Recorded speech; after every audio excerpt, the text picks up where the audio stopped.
बच्चों, कैसे हैं आप सभी। आई होप आप सभी बहुत अच्छे होंगे। और आज हम लोग पढ़ने वाले हैं क्रैश कोर्स सीरीज का लेक्चर नंबर 4। तो आज हम लोग देखने वाले हैं लेक्चर नंबर 4। और आज के इस लेक्चर में, आज के इस वीडियो में हम लोग डिस्कस करेंगे विद्युत बल और विद्युत बल से संबंधित कूलम का नियम। तो आज के इस वीडियो में हम लोग कौन सा टॉपिक पढ़ने वाले हैं? तो आज हम लोग पढ़ने वाले हैं विद्युत बल और विद्युत बल से रिलेटेड कूलम का नियम। तो चलिए बिना देर किए सबसे पहले टॉपिक नेम लिखते हैं और फिर आराम से इसको समझते और देखते हैं। तो आइए, आज का टॉपिक नेम है विद्युत बल और विद्युत बल से संबंधित कूलम का नियम। आज का टॉपिक नेम है भाई, क्या है बच्चा लोग बोलो? आज का टॉपिक नेम है विद्युत बल। आज हम लोग पढ़ने वाले हैं विद्युत बल के बारे में और साथ में पढ़ने वाले हैं कूलम का नियम। साथ में हम लोग पढ़ने वाले हैं कूलम का नियम। तो आज का टॉपिक नेम क्या है भाई? तो विद्युत बल और कूलम का नियम। इसकी इंग्लिश की बात करें तो विद्युत बल को हम लोग कहते हैं इलेक्ट्रिक फोर्स। विद्युत बल को क्या बोलते हैं बच्चा? इलेक्ट्रिक फोर्स बोलते हैं इसको। और कूलम के नियम, इसको लिख लेंगे कूलम्स लॉ। इसको लिख लेंगे कूलम्स लॉ। ठीक है। अब यहां पे एक तरह से कहे तो दो टॉपिक हम लोग को पढ़ना है। एक पढ़ना है विद्युत बल के बारे में और फिर पढ़ेंगे कूलम के नियम के बारे में। तो सबसे पहले बिना देर किए हम लोग जानेंगे कि विद्युत बल क्या है। तो जैसा कि आप सभी जानते हैं, सबको पता है कि जो आवेश है ये दो प्रकार का होता है। कितने प्रकार का होता है बच्चा? दो प्रकार का होता है। एक होता है प्लस और एक होता है माइनस। यानी एक होता है धन आवेश और दूसरा होता है ऋण आवेश। तो ये तो हुआ आवेश का प्रकार। अब अगर हम बात करें कोई भी दो आवेश, चाहे वो दोनों प्लस हो या दोनों माइनस हो या एक प्लस हो एक माइनस हो, अगर उसको कुछ दूरी पर रख दे तो इन आवेशों के बीच में एक बल लगता है और उसी बल को हम लोग कहते हैं विद्युत बल। एक बात और ध्यान रखिएगा कि अगर दोनों आवेश की प्रकृति समान हो गई, यानी दोनों प्लस प्लस हो गया या दोनों माइनस माइनस हो गया, तो उनके बीच में जो बल लगेगा वो प्रतिकर्षण विद्युत बल लगेगा। और एक प्लस और एक माइनस हो जाए, एक प्लस एक माइनस हो जाए या एक माइनस एक प्लस हो जाए, यानी जब बात करें विपरीत प्रकृति के आवेश के, तो वहां पे लगेगा आकर्षण विद्युत बल। बात क्लियर है? तो चलिए नोट करते हैं, डेफिनेशन लिखते हैं हम लोग। डेफिनेशन है, अच्छा सबसे पहले इसमें क्या पढ़ने वाले भाई? हम लोग पढ़ने वाले विद्युत बल। विद्युत बल, विद्युत बल किसको बोलेंगे भाई? तो दो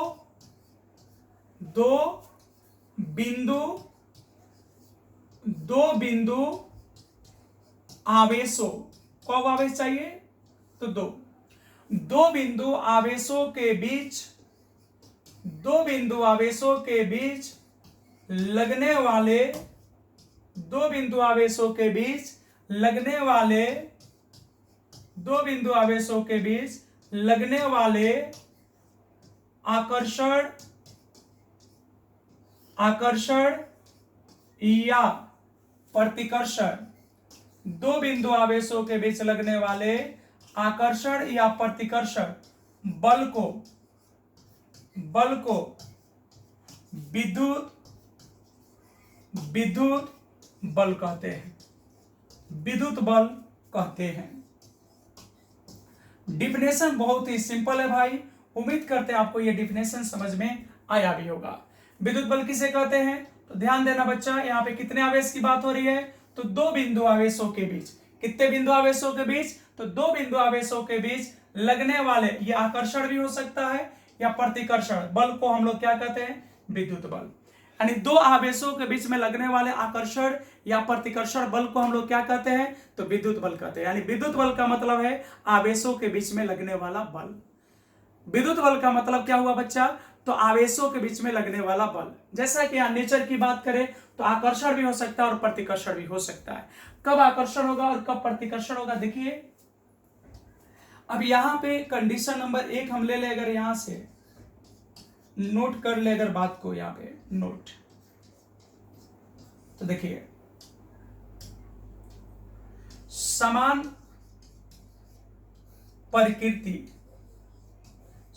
प्रकृति के आवेशों के बीच, समान प्रकृति के आवेशों के बीच, समान प्रकृति के आवेशों के बीच प्रतिकर्षण विद्युत बल लगेगा। कौन लगेगा भाई? तो प्रतिकर्षण विद्युत बल लगता है।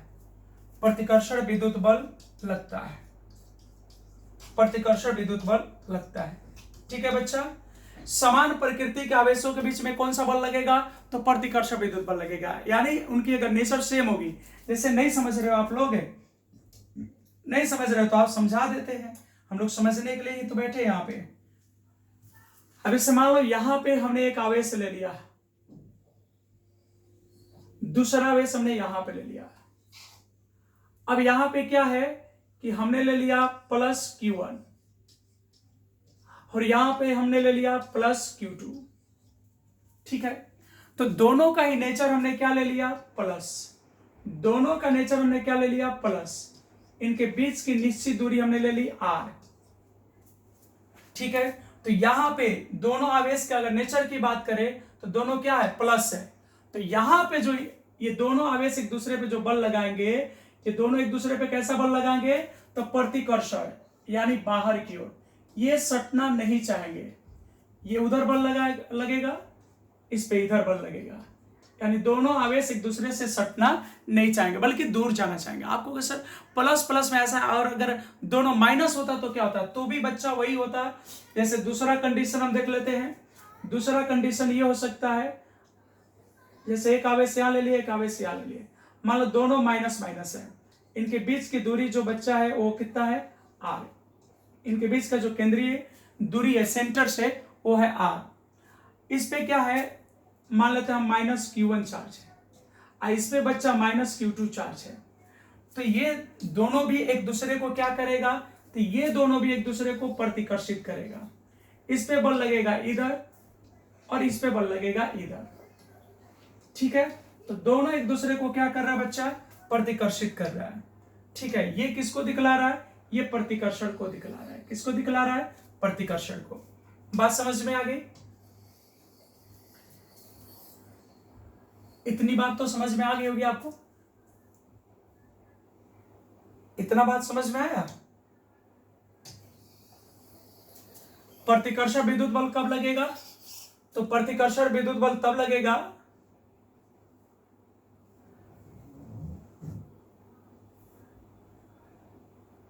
प्रतिकर्षण विद्युत बल कब लगेगा?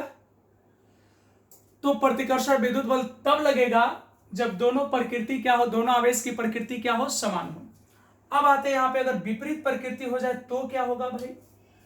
तो विपरीत प्रकृति अगर हो गया तो उसके बीच में आकर्षण होगा। ठीक है, तो यहां लिख देते हैं, नोट दो है, विपरीत प्रकृति के विपरीत प्रकृति के आवेशों के बीच, विपरीत प्रकृति के आवेशों के बीच आकर्षण, ध्यान रखना बच्चा लोग, कैसा? आकर्षण विद्युत बल लगता है। आकर्षण विद्युत बल लगता है। आकर्षण विद्युत बल लगता है। अगर विपरीत प्रकृति हो गया तो उसके बीच में कैसा लगेगा? तो आकर्षण लगेगा।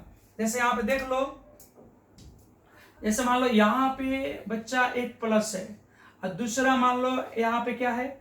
माइनस है। दूसरा यहां पे क्या है? माइनस है। ठीक है, इस पे चार्ज मान लेते हैं प्लस Q1 और इस पे चार्ज मान लेते हैं माइनस Q2। इनके बीच की जो सेंट्रल दूरी है ना बच्चा, उसको मान लेते हैं हम लोग R, सेंट्रल दूरी, केंद्रीय दूरी। ठीक है, अब इनके बीच में क्या होगा? ये दोनों एक दूसरे को आकर्षित करेंगे, क्योंकि एक प्लस है और एक माइनस है, तो प्लस माइनस के बीच में क्या होगा? आकर्षण होगा। प्लस माइनस के बीच में क्या होगा? आकर्षण। ठीक है, यानी जब विपरीत नेचर का मिलेगा तो वहां पे क्या होगा? आकर्षण।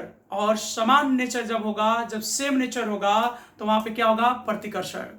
यानी प्लस प्लस होगा तो प्रतिकर्षण, और जब प्लस माइनस होगा तो आकर्षण। जब माइनस माइनस होगा तो प्रतिकर्षण, जब माइनस प्लस होगा तो आकर्षण। यानी जब समान प्रकृति का आवेश रहेगा तो वहां पे प्रतिकर्षण, और जब विपरीत प्रकृति का रहेगा तो वहां पे आकर्षण। इतनी बात क्लियर है?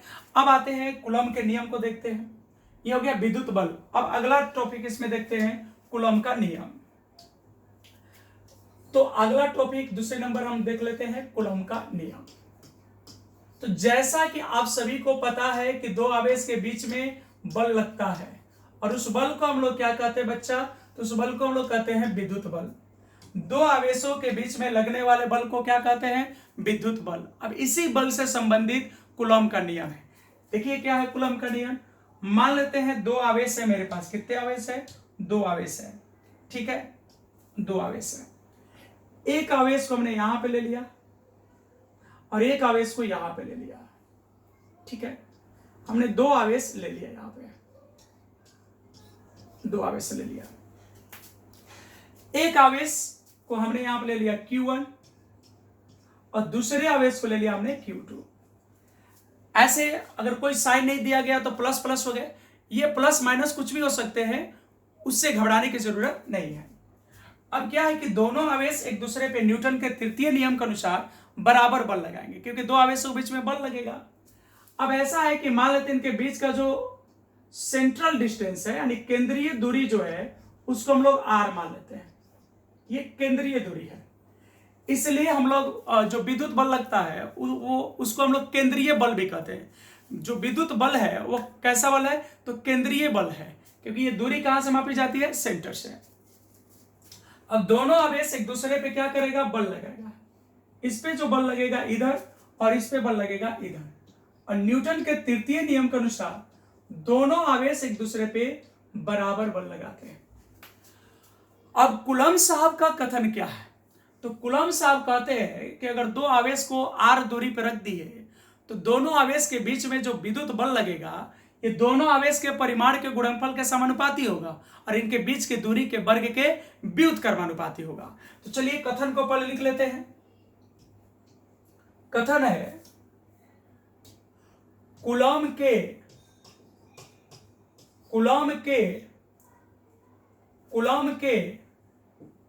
नियमानुसार,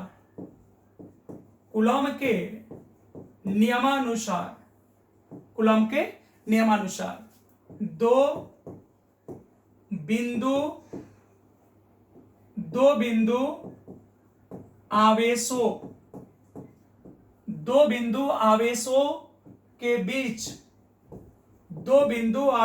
के बीच लगने वाला विद्युत बल, दो आवेशों के बीच लगने वाला विद्युत बल, दो आवेशों के बीच लगने वाला विद्युत बल दोनों आवेशों के परिमाण के गुणनफल के, दोनों आवेशों के परिमाण के गुणनफल के समानुपाती होता है तथा आवेशों के बीच की दूरी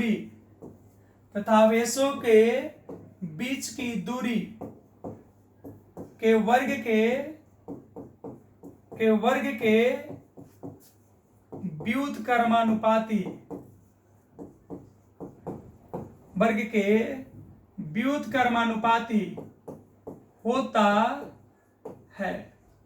व्युत्क्रमानुपाती होता है।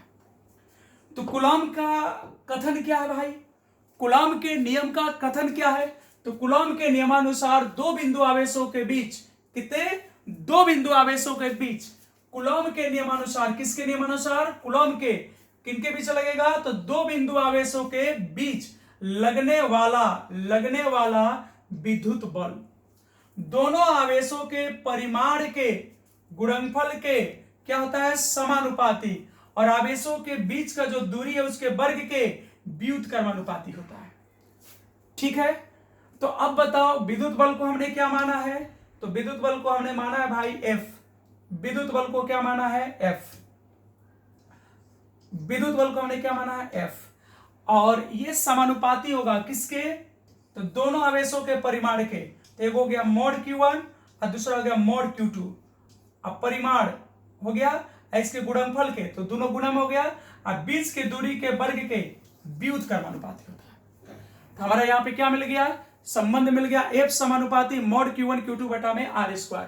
दोनों आवेशों के Q1 है Q2 है, बीच की दूरी क्या है R, तो दोनों आवेशों के परिमाण के गुणनफल के समानुपाती होता है, और बीच की दूरी के वर्ग के क्या होता है, व्युत्क्रमानुपाती होता है। अब यहां पे अगर हम बात करें तो हो जाएगा F, और जब इस समानुपाती को हटाएंगे तो एक नियंतांक आएगा K, और तब हो जाएगा mode Q1 into mod Q2 upon R²। क्या हो गया, mode Q1 Q2 upon R²। इसको हटाया तो एक नियंतांक आ गया। अब प्रश्न है कि K क्या है, जहां K जो है भाई एक समानुपाती नियंतांक है। एक K क्या बच्चा, एक समानुपाती नियंतांक है।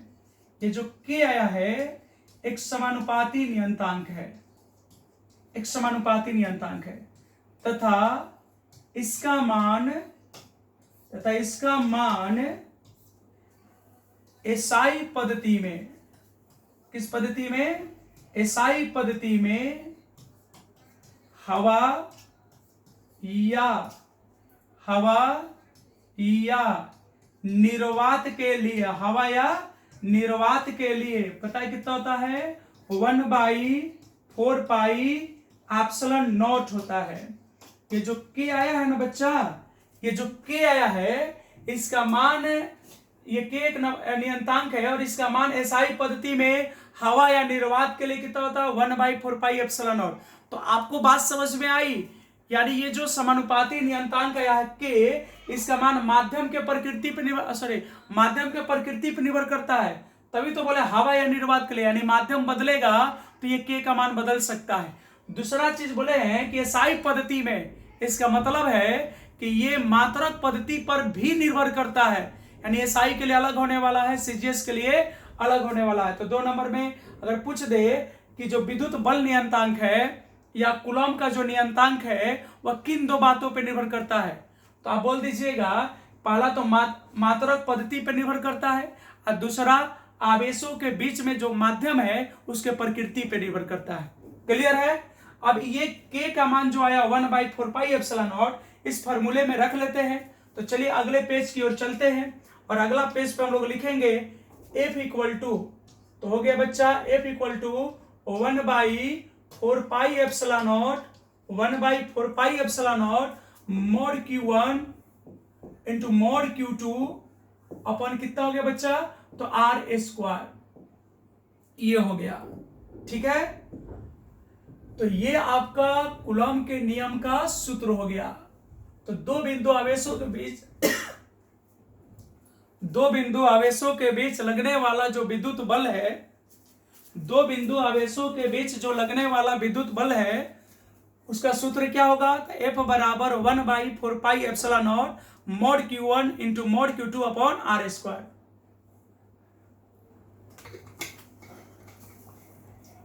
ठीक है, चलो एक बार फिर से देख लो, रिपीट कर लेते हैं। कूलॉम का नियम क्या कहता है बच्चा, तो कूलॉम का नियम कहता है, कूलॉम के नियमानुसार दो बिंदु आवेशों के बीच लगने वाला विद्युत बल, दो आवेश ले लिए, एगो Q1 एगो Q2, अब बीच का दूरी क्या ले लिए R, तो लगने वाला विद्युत बल दोनों आवेशों के परिमाण के गुणनफल के क्या होता है, समानुपाती। तो देखो यहाँ समानुपाती हो गया, ऊपर है, अब बीच की दूरी के वर्ग, तो R² ले लिए, इसका क्या है, व्युत्क्रमानुपाती।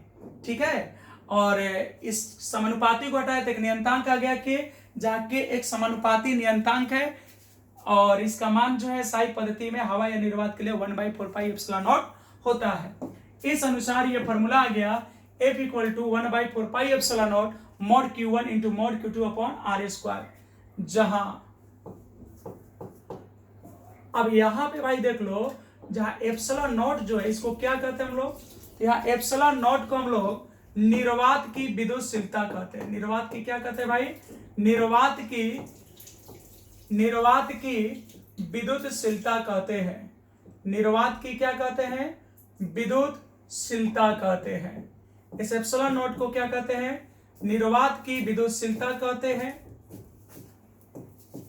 तथा इसका मान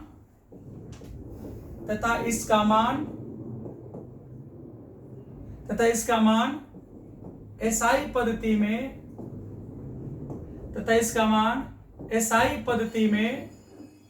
निर्वात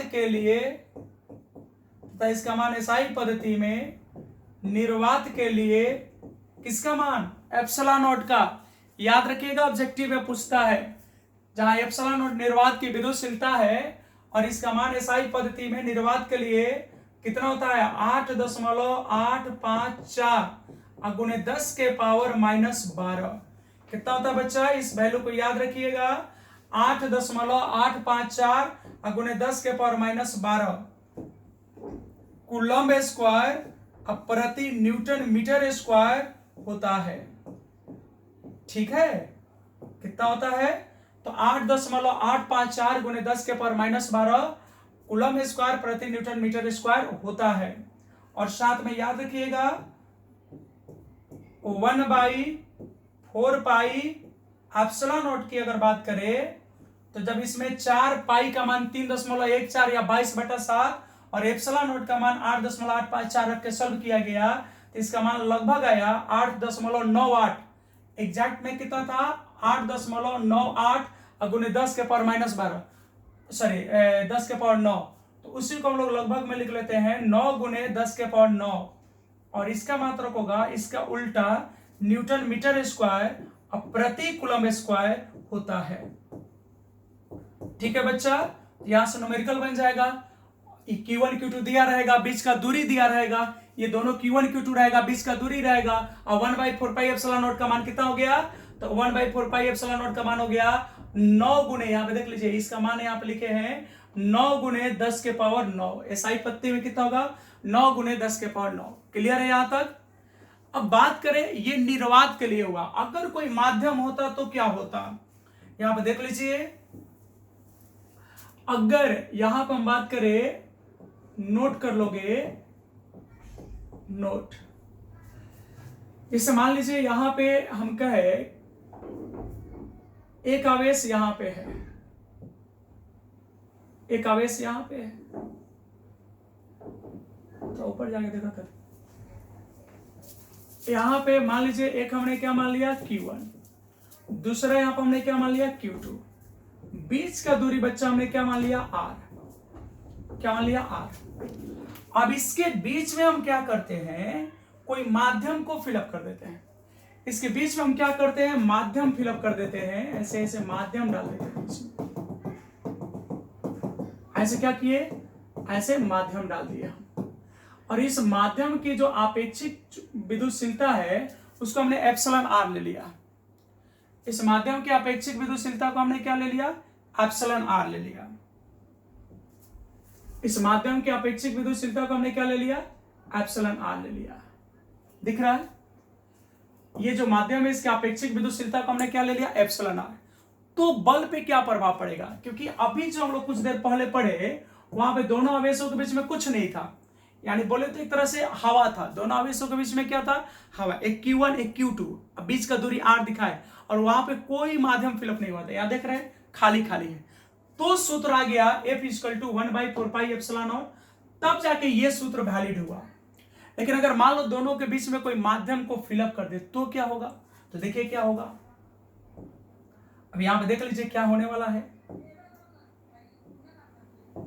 यदि यदि यदि दोनों आवेशों के बीच, यदि दोनों आवेशों के बीच, यदि दोनों आवेशों के बीच एप्सिलॉन आर आपेक्षिक, दोनों आवेशों के बीच एप्सिलॉन आर आपेक्षिक विद्युतशीलता, एप्सिलॉन आर आपेक्षिक विद्युतशीलता, एप्सिलॉन आर आपेक्षिक विद्युतशीलता वाला माध्यम भरा हो, माध्यम भरा हो तो विद्युत बल होगा, तब ये विद्युत बल जानते हो बच्चा कितना हो जाएगा, विद्युत बल होगा। अब इस स्थिति में विद्युत बल क्या हो जाएगा, तो अब जब माध्यम भर दिए तो थोड़ा बल में रुकावट आ जाएगा, कमी आ जाएगा, और जितना माध्यम का परावैद्युतांक होगा उसी अनुपात में कम होगा। नहीं समझे? जैसे मान लो हवा था, दो आवेशों के बीच में हवा था, उनके बीच में 100 न्यूटन का बल लग रहा था। अब उसमें क्या था कि दो आपेक्षिक, यानी एक ऐसे माध्यम को रख देते हैं जिसकी आपेक्षिक विद्युतशीलता या परावैद्युतांक 2 है, तो अब जो विद्युत बल लगेगा वह उसी अनुपात में कम हो जाएगा, यानी 100/2 हो जाएगा, यानी 85 न्यूटन लगेगा। अगर मान लो उस माध्यम का परावैद्युतांक 4 होता, तो अब जो नया बल लगेगा वो उसी अनुपात में कम हो जाएगा, यानी 100/4 25 न्यूटन लगेगा। अब बल घट जाएगा, अब बीच में माध्यम आ गया तो बल को रोक रहा है, समझ गए? तो अब जो बल लगेगा हो जाएगा 1/4 पाई और साथ में यहाँ पे एप्सिलॉन से मल्टीप्लाई कर देंगे, तब हो जाएगा mod Q1 into mod Q2 upon R²। ये बल लगेगा, बात समझ गए? ये बल लगेगा आपका यहाँ पे ये बल लगेगा, ये वाला बल लगेगा आपका। चलिए, अब जब माध्यम को फिलअप किए हैं तो यहां पे क्या लिख देते हैं, m से मीडियम हो जाएगा, तब फॉर्मूला आपका ये हो गया। ठीक है, अब आपका फॉर्मूला ये हो गया। अब थोड़ा सा यहाँ पे देख लीजिए, पहले सेलेक्ट कर लेते, थोड़ा सा इसके साइज को हम छोटा करते हैं क्योंकि यहाँ पे अभी हमको कुछ लिखना है। ठीक है,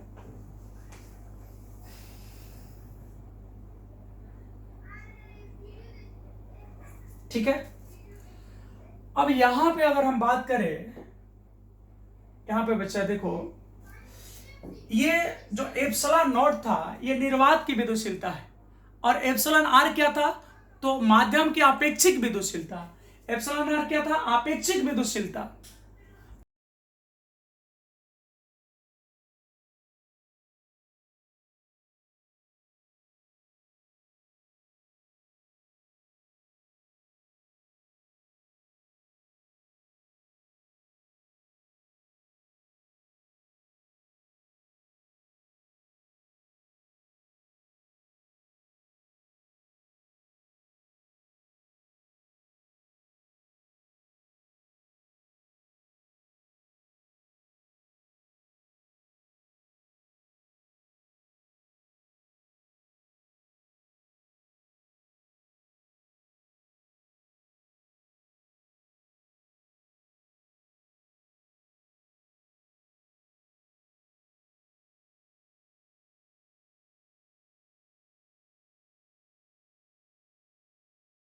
mod Q1 into mod Q2 अब बटा में कितना हो जाएगा, R²। बात क्लियर है? तो ये आपका विद्युत बल का फॉर्मूला हो गया कूलॉम के नियम द्वारा, और यहीं पे आपका कूलॉम का नियम जो है वो समाप्त हुआ। ठीक है, तो F इक्वल टू कितना आ गया, 1/4 pi epsilon naught, 1/4 pi epsilon not mod Q1 Q2 बटा में R²। अगर कोई माध्यम भर दे तो उसके परावैद्युतांक से गुना हो जाएगा। ठीक है, अब यहां पे एक चीज आपको थोड़ा सा बता दें, कुछ खास माध्यम की आपेक्षिक विद्युतशीलता, कुछ खास यहां से 1 नंबर के क्वेश्चन पूछे जाते हैं, कुछ खास माध्यम की आपेक्षिक विद्युतशीलता, जो पूछने वाला वही बता रहे, कुछ खास माध्यम की आपेक्षिक विद्युतशीलता। ऐसे 2-4 है, इसको याद कर लीजिएगा। ठीक है, और बाकी अगर जरूरत पड़ेगा तो वो खुद आपका अगर न्यूमेरिकल में अगर कहीं यूज होगा तो क्वेश्चन उसको देता है, तो टेंशन लेने की जरूरत नहीं। हाँ, 1-2 है जो पूछता है। जैसे अगर हम बात करें हवा के लिए, तो अगर हम बात करें हवा के लिए, तो हवा का जो आपेक्षिक विद्युतशीलता है, हवा के लिए अगर हम बात करें हवा के लिए, तो एप्सिलॉन आर का मान जो होता है वह 1 होता है हवा के लिए, और साथ में निर्वात के लिए। अगर बात करें हम जल के लिए, तो जल के लिए आपेक्षिक विद्युतशीलता होता है, जल के लिए होता है आपेक्षिक विद्युतशीलता 81। या कहीं कहीं 80 भी दे देगा। अब दोनों में जो ऑप्शन में रहेगा वो आप टिक कर लेंगे। अब आप ये मत करना, लोढ़ागिरी मत करना कि दोनों दे देगा। तो तुम्हारे जैसा लोड नहीं है जो पेपर को सेट करते हैं, बहुत विद्वान लोग होते हैं और बहुत एक्सपीरियंस मैन टीचर होते हैं, ठीक है। तो ये मत बोलना कि दोनों आ जाएगा, दोनों नहीं आएगा, कोई एक ऑप्शन में देगा, ठीक है। तो 80 या 81, कुछ बुक 80 देते हैं, कुछ 81 देते हैं। और अगर धातु की बात करें तो धातुओं के लिए जो अपेक्षिक विद्युतशीलता होता है भाई, वो कितना होता है? तो धातुओं के लिए अनंत होता है। कितना होता है बच्चा? धातुओं के लिए अनंत होता है। और ऐसे मुख्य यही तीन है, यही तीन मेन है। ये जो तीन लिखे हैं यही तीन मेन है। और इसमें सबसे ज्यादा जो फेमस है 2 और 3, 2 और 3 पूछा जाता है, ठीक है। अब यहां पे एक चीज और जान लीजिए आप, एबोनाइट, एबोनाइट अगर एबोनाइट के लिए कहे तो जानते हो बच्चा कितना होता है? एबोनाइट के लिए होता है 2.8। और अगर यहां पे अंबर बोले, अंबर के लिए जैसे आप पढ़िएगा एबोनाइट के छड़ को जब अंबर से रगड़ा जाता है तो चार्ज डेवलप करता है, तो इसके लिए भी इतना ही होता है 2.8। ये दोनों का सेम होता है, ठीक है। और यहां पे एक नोट कर देते हैं, इसको याद रखेंगे आप लोग, यहां पे याद रखिएगा,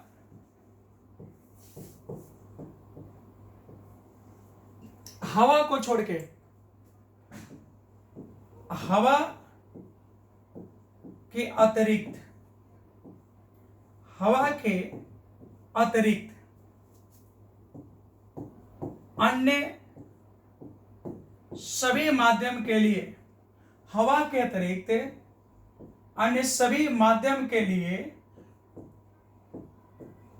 अन्य सभी माध्यम के लिए आपेक्षिक विद्युतशीलता, अन्य सभी माध्यम के लिए आपेक्षिक विद्युतशीलता, आपेक्षिक विद्युतशीलता,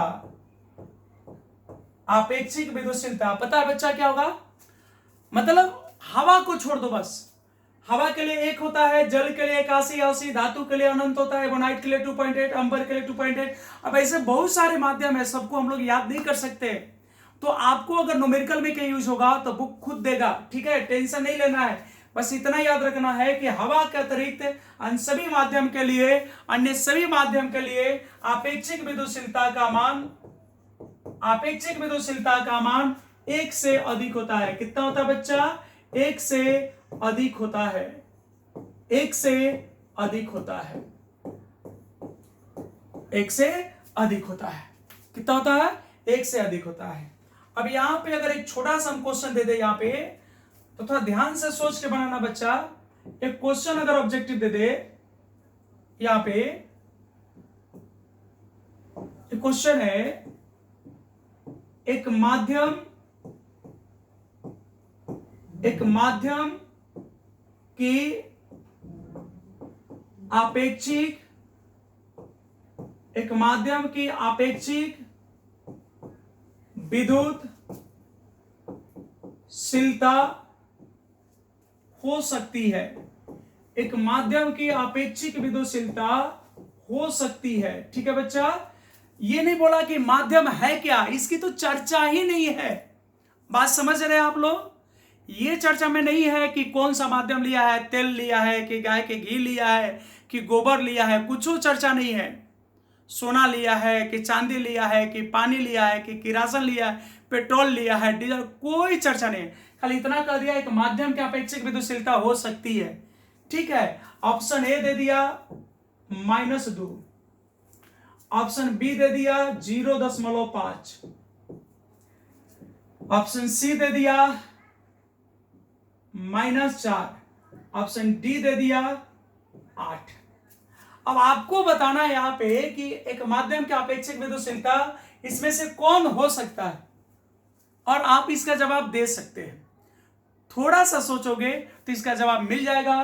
क्या हो जाएगा भाई? तो हवा के अतिरिक्त अन्य सभी माध्यम के लिए अपेक्षिक विद्युतशीलता का मान 1 से क्या होता है? अधिक होता है। तो क्या हो जाएगा यहाँ पे क्वेश्चन? एक से अधिक कौन है? 8। क्लियर है?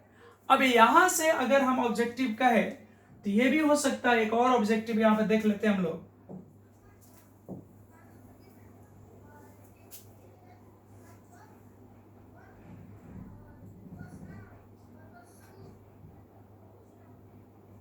ठीक है, एक क्वेश्चन और देख लेते हैं हम लोग। जिससे अगर हम बात करें, ये हो गया कि माध्यम की अपेक्षित विद्युतशीलता हो सकती है।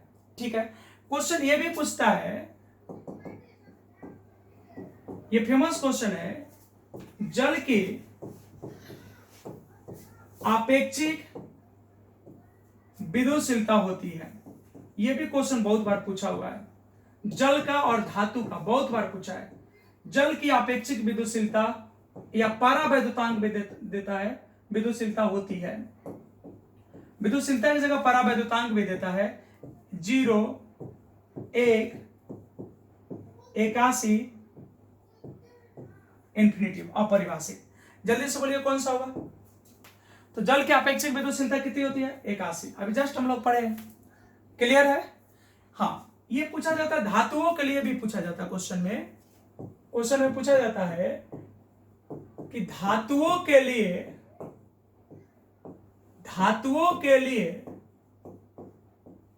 आपेक्षिक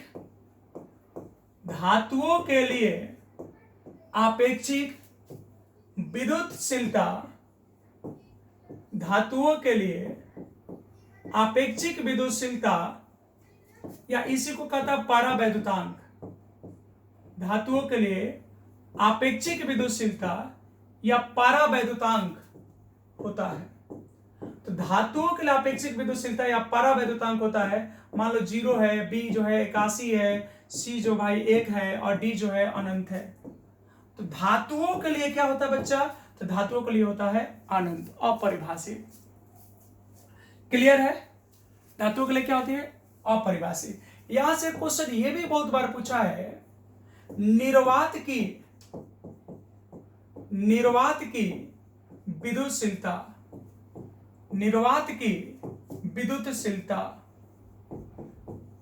विद्युतशीलता यानी हम बात कर रहे हैं एप्सिलॉन नॉट की का मान होता है। इसका मान पूछ देता है कितना होता है। निर्वात की विद्युतशीलता का मान होता है, एप्सिलॉन नॉट का मान पूछ देता है। ऑप्शन ए दे देता है 1.6 गुने 10 के पावर -19 कूलम दे देता है। ऑप्शन बी दे देता है 9 गुने 10 के पावर 9 दे देता है। ऑप्शन यहां पे मान लो दे दिया न्यूटन मीटर स्क्वायर पर कूलम स्क्वायर दे दिया। फिर आपको सी दे दिया 8.854 गुने 10 के पावर -12 कूलम स्क्वायर प्रति न्यूटन मीटर स्क्वायर, और डी दे दिया कोई नहीं, नन ऑफ दिस। तो क्या बोलोगे? तो यहां पे आपको याद होना चाहिए कितना होता है? 8.854 गुने 10 के पावर -12। निर्वात की विद्युतशीलता कितनी होती है? तो 8.854 गुने 10 के पावर -12। ठीक है, अब एक क्वेश्चन ये भी दे देता है, यहां पे ऑब्जेक्टिव में रहता है, इनमें कौन सा संबंध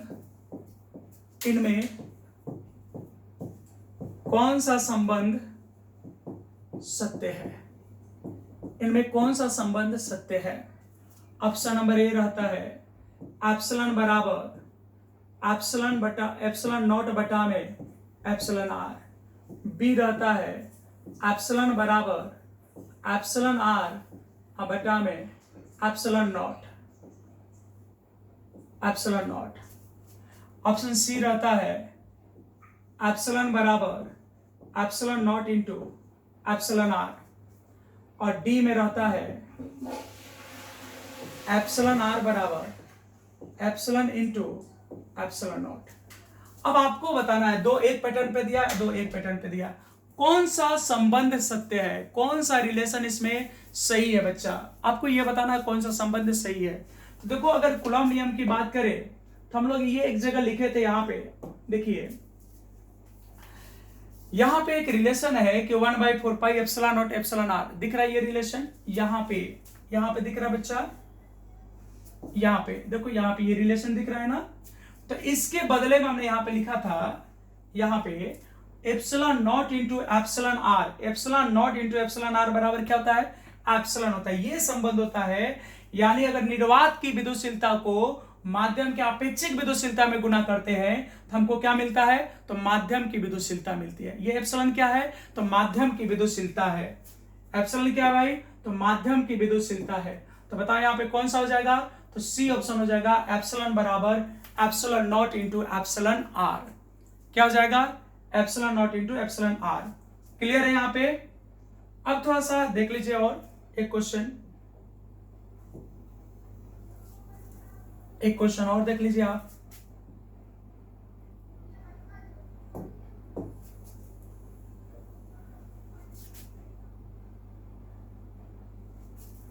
चलिए अगले पेज पे देख लेते हैं। क्वेश्चन है, यदि दो आवेशों के, यदि दो आवेशों के, यदि दो आवेशों के बीच की दूरी, यदि दो आवेशों के बीच की दूरी बढ़ा दी जाए, अगर दो आवेशों के बीच की दूरी बढ़ा दी जाए, मान लो पहले 10 मीटर था तो 20 मीटर कर दिया जाए, 15 मीटर कर दिया जाए, समझ रहे हैं। अगर दो आवेशों के बीच की दूरी बढ़ा दी जाए तो विद्युत बल, अब बताना आपको कि विद्युत बल पे क्या फर्क पड़ेगा, दूरी को तो बढ़ा दिया, यदि दो आवेशों के बीच की दूरी को बढ़ा दी जाए तो विद्युत बल पे क्या प्रभाव पड़ेगा, तो विद्युत बल बढ़ जाएगा, यानी दूरी जैसे ही बढ़ाओगे विद्युत बल बढ़ जाएगा, ये कह रहे हैं हम। ऑप्शन बी कह रहा है, ऑप्शन बी कह रहा है घट जाएगा, ऑप्शन बी कह रहा है भाई घट जाएगा, कह रहा है कि अगर दूरी बढ़ा दी जाए तो बल घट जाएगा। सी कह रहा है कि अपरिवर्तित रहेगा, यानी दूरी बढ़ा दो कोई फर्क नहीं पड़ेगा, बल जेव के तेव रहेगा। और डी कह रहा है बच्चा कि कोई नहीं, यानी ये जो क्वेश्चन है उसके अनुसार ये आंसर नहीं है। तो आप जल्दी से बताओ कि बीच की दूरी बढ़ा देने पे विद्युत बल पे क्या फर्क पड़ेगा। आराम से सोचो, ये सब बोर्ड में आपको मिलने वाले हैं, ग्रांटेड एकदम। यही सब क्वेश्चन ऑब्जेक्टिव में रहते हैं। तो बोलिए क्या होगा, बोलो। तो यहां पे हो जाएगा, बोलेंगे हम क्या होगा, दूरी के वर्ग के व्युत्क्रमानुपात, यानी दूरी के साथ उल्टा संबंध है। तो दूरी बढ़ाओ तो बल क्या होगा, घट जाएगा, दूरी बढ़ाओ तो बल क्या होगा, घट जाएगा। यहां विद्युत बल से एक और क्वेश्चन है, बहुत प्यारा सा क्वेश्चन है, आपको बताना है। कुलंबीय बल, कुलंबीय जो बल है,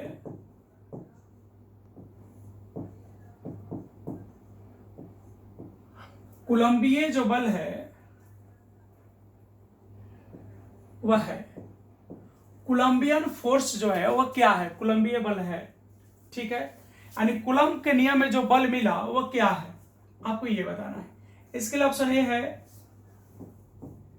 विद्युत बल है, बी में बताना है केंद्रीय बल है,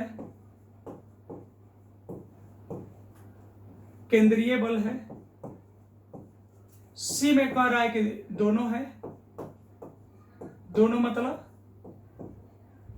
ए और बी, और डी में कह रहा है कि कोई नहीं। तो आपको बताना है कि कोलंबियन जो फोर्स है, जो कोलंबीय बल है वो कौन है। तो पहले तो दो आवेशों के बीच में लगता है तो इसलिए विद्युत बल भी है, और दो सेंटर से नापा जाता है, दोनों आवेश के सेंटर से दूरी नापा जाता है, तो केंद्रीय बल भी है। तो इस अनुसार जो फाइनल आंसर बोलेंगे वो क्या बोलेंगे, सी, दोनों। क्लियर है। अब यहां से कुछ और छोटे छोटे पॉइंट को हम लोग समझ लेते हैं, आगे काम करेगा। अब चलते हैं अगले पेज पे। यहां पे क्वेश्चन आपका ये है, एक छोटा सा थ्योरी मान लीजिए,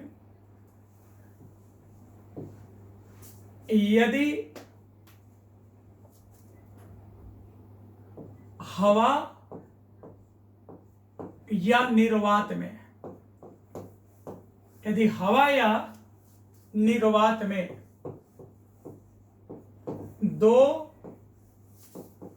आवेशों के बीच, यदि हवा या निर्वात में दो आवेशों के बीच एक बल लगता है, एफ बल लगता है, एफ बल लगता है। कितना बल लगता है बच्चा? एफ। यदि हवा या निर्वात में दो आवेशों के बीच कितना बल लगता है? एफ। तो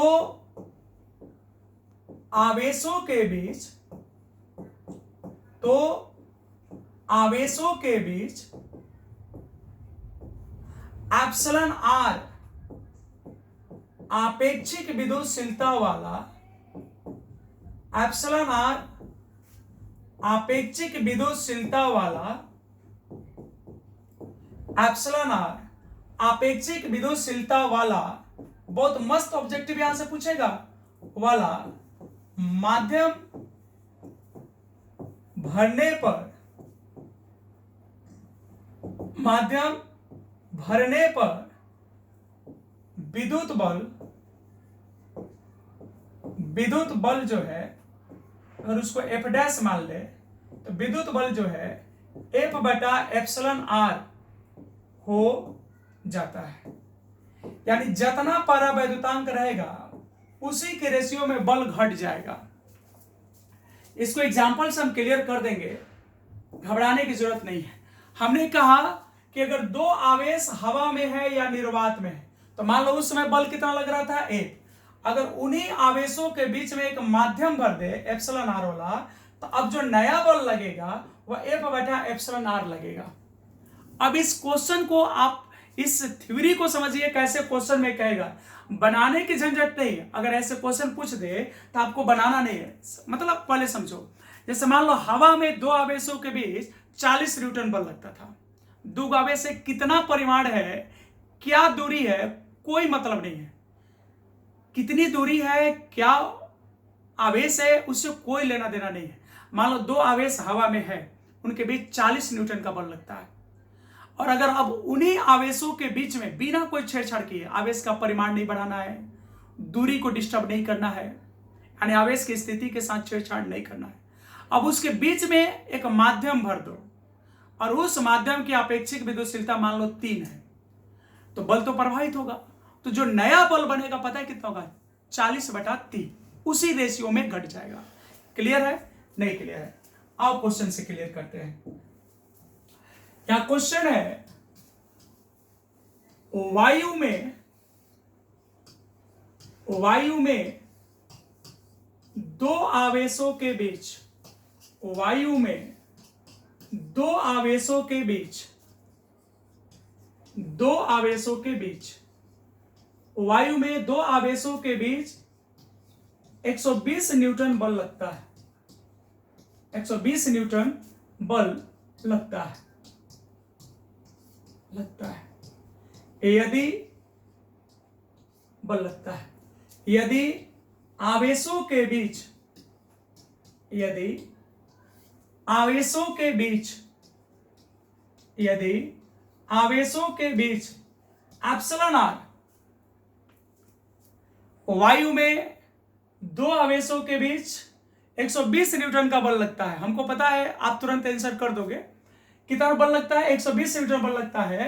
यदि आवेशों के बीच एप्सिलॉन आर परावैद्युतांक, या अपेक्षित विद्युतशीलता भी कह सकते हो, परावैद्युतांक वाला, परावैद्युतांक वाला माध्यम भर दिया जाए, परावैद्युतांक वाला माध्यम भर दिया जाए, तो विद्युत बल, तो विद्युत बल हो जाएगा। ये क्वेश्चन अच्छा पैटर्न पे है, एयरफोर्स नेवी में भी पूछ सकता है, या आपको नीट वगैरह का ऑब्जेक्टिव में ये दे सकता है। कह रहा है कि हवा में दो आवेशों के बीच 120 न्यूटन बल लगता है। यदि आवेशों के बीच में एप्सिलॉन आर अपेक्षित परावैद्युतांक वाला अपेक्षिक विद्युतशीलता वाला या परावैद्युतांक वाला माध्यम भर दिया जाए तो विद्युत बल क्या होगा, नया विद्युत बल क्या होगा। ये इसके ऑप्शन देखो कितने सुंदर ऑप्शन है, एकदम खूबसूरत है। 120 न्यूटन है, दूसरा है 360 न्यूटन है, सी जो है वह 40 न्यूटन है, और डी जो है वह है 180 न्यूटन। तो सोचो और बताओ जल्दी से कौन सा आंसर होगा, जल्दी। तो यहां पे क्या बोला है, एफ बटा एप्सिलॉन आर हो जाता है, तो मतलब क्या हो जाएगा 40। समझ गए कैसे, क्योंकि यहां पे एफ का मान कितना दिया, पहले 120 दिया है, एफ का मान कितना दिया है तो 120 दिया है। एप्सिलॉन आर यदि आवेशों के बीच में एप्सिलॉन आर परावैद्युतांक वाला, नहीं, एप्सिलॉन आर परावैद्युतांक वाला माध्यम भर दिया जाए। अच्छा यहां पे और लिख लीजिए, एप्सिलॉन आर यहां पे थोड़ा सा छोड़ देते हैं, चलो ऑप्शन चेंज कर लेते हैं, ये यहां पे एक ऑप्शन और जोड़ लेते हैं, ये ठीक है। अब इसके अनुसार जो क्वेश्चन है हमारा वहां पे एक लिख दे रहे हैं 120 न्यूटन बटा में एप्सिलॉन आर, तो बोलो क्या हो जाएगा, तो एफ बटा एप्सिलॉन आर करना है ना हमारा, तो एप्सिलॉन आर से भाग दे दो तो ये हो जाएगा, तो ये नहीं होगा ये हो जाएगा। ये कब होगा, अगर एप्सिलॉन आर का मान अगर हम 3 बोले होते, अगर ऐसे क्वेश्चन लिखे होते कि एप्सिलॉन आर बराबर 3, तो वहां पर हो जाता 40 न्यूटन। बात समझ में आ गई, बोलिए क्लियर है। अच्छा अब आगे बढ़ते हैं, आगे ये कॉन्सेप्ट हो सकता है, यदि दो आवेशों के बीच की दूरी, यदि दो आवेशों के बीच की दूरी परिवर्तनशील हो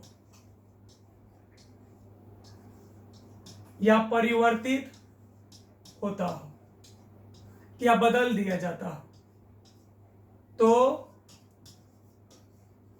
विद्युत बल होगा।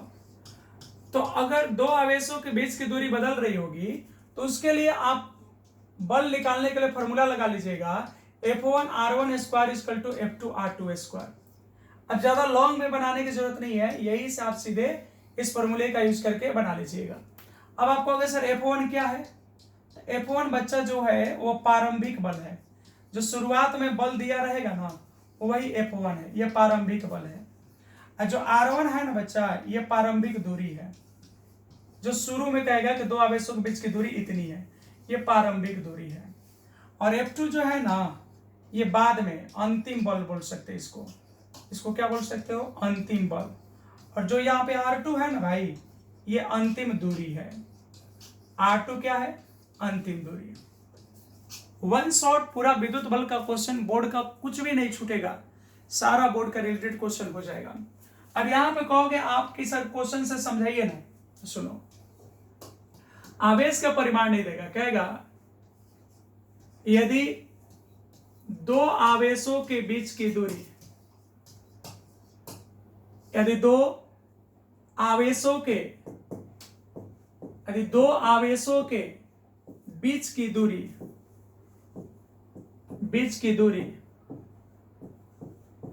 10 मीटर है तो 200 न्यूटन बल लगता है। कितना न्यूटन बल लगता है, क्वेश्चन कर रहा है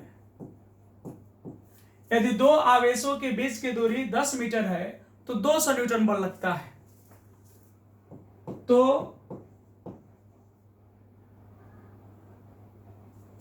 दो आवेशों के बीच की दूरी 10 मीटर है तो 200 न्यूटन बल लगता है। दो आवेशों के बीच की दूरी कितनी है, दो आवेशों के बीच की दूरी कितनी है,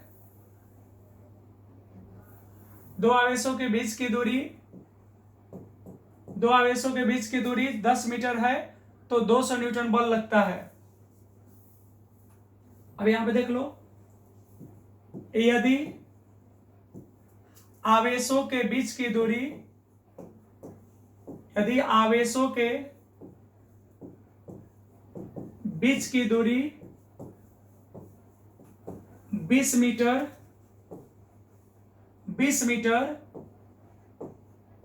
कर दी जाए, 20 मीटर कर दी जाए, तो विद्युत बल होगा, तो विद्युत बल होगा,